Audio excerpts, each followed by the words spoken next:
বিসমিল্লাহির রহমানির রহিম। প্রিয় দর্শক, আসসালামু আলাইকুম ওয়া রাহমাতুল্লাহ। আপনার নিজের আশাগুলোকে যদি আপনি পূরণ করে নিতে চান, আপনার জীবন থেকে বালা মুসিবতগুলো যদি আপনি দূর করতে চান, আপনার জীবনে যদি অঢেল রহমত এবং বরকত বর্ষিত করে নিতে চান, তাহলে আপনাকে অবশ্যই আল্লাহর প্রেরিত শেষ আসমানি কিতাব আল কোরআনের উপর সমস্ত বিশ্বাস রেখে সেই কোরআনকে ধারণ করতে হবে। আপনাকে মনে রাখতে হবে, পবিত্র কোরআন সর্বশ্রেষ্ঠ এবং সর্ব উৎকৃষ্ট আমাদের জীবনে সমাধান। এই সমাধানের এমন কিছু সূরা এবং এমন কিছু আয়াত রয়েছে যা আমাদের জীবনকে পরিপূর্ণতা প্রদান করতে পারে।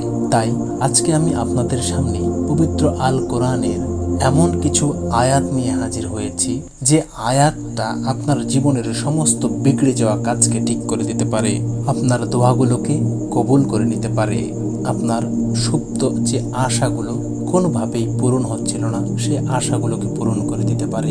আপনাকে শুধু এই সূরাটি মনোযোগ দিয়ে শুনতে হবে, কষ্ট করে আপনাকে এই সূরা পড়তে হবে না।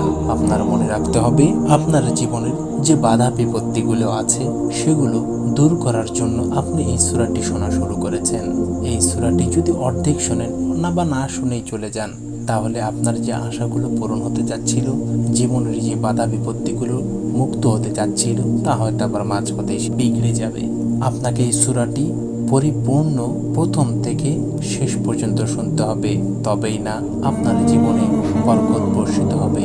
আর একটা কথা না বললেই না, আপনি হয়তো ভাবছেন বা অনেকেও বলছেন যে এটা শুনে কাজ হয় না, এটা শুনে কাজ হবে কি হবে না। প্রিয় দর্শক, কোরআন পারে না এমন কিছু এই দুনিয়াতে এখন পর্যন্ত ঘটেনি যা বিজ্ঞান এবং যুক্তিতর্কের ঊর্ধ্বে। আপনাকে এই কোরআনটাকে, এই সূরাটিকে বিশ্বাস করে শুনতে থাকতে হবে। আল্লাহ পাক একবারেই কাউকে কিছু দান করে না।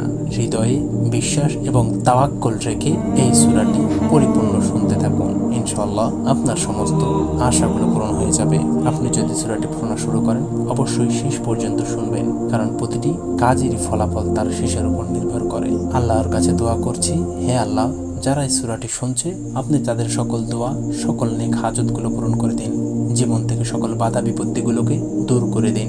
আমিন। আপনিও কমেন্ট বক্সে আমিন লিখে, আল্লাহু আকবার লিখে, আলহামদুলিল্লাহ লিখে যাবেন। ইনশাআল্লাহ আপনার দোয়াগুলো কবুল হবে। তাহলে চলুন আমরা সূরাখানা